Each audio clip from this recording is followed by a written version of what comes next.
ওরে বাস্তব, আরে তুই ঘুমাইতাছস কেন? সূর্য তো পাশায় উঠে গেল।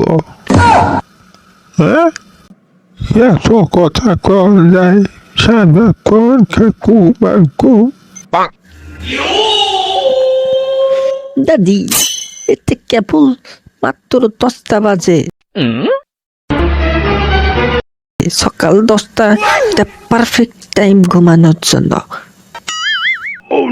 10টা পাচ্ছে মানে আজকে না, এই 10টার মধ্যে আমরা 3 ফসলা জমি চাষ করে আসতাম, বুঝলে? তখনকার সাথে কি এখন যাই? তখন কি ইউটিউব ছিল?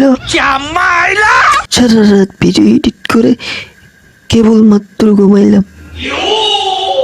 কি ভিডিও বানাস?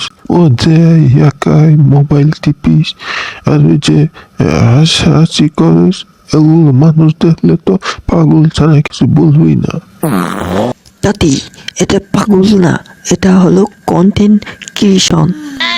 এগুলো কন্টেন্ট না ছাই, সারা রাত ভিডিও বানায় বানায় ঘুম নাই, চেহারা শুকনো পটুল হয়ে গেছে, সেদিকটা কিভাবে দেখেছিস?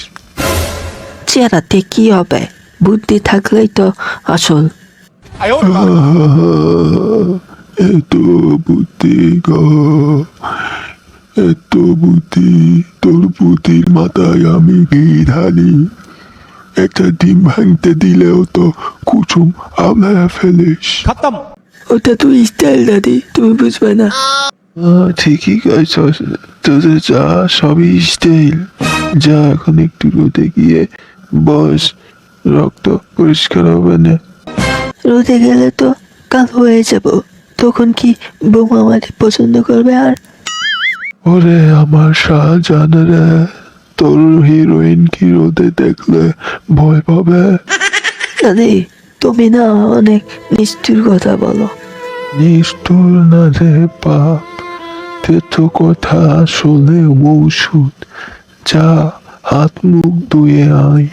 আচ্ছা যাচ্ছি, কিন্তু একটা কথা, আমার কি? তোমার নাতি বউ কিন্তু তোমাকে ভিডিওতে নেবে, তখন কিন্তু মেকআপ করবা তো। আরে আমার ঝাড়ু কোথায়, আমি ঝাড়ু কোথায়? দাঁড়া, আমি তোর ঝাড়ু থেকে জম্মের মেকআপ করে দিতেছি। দাদি কিন্তু আসলেই বোম।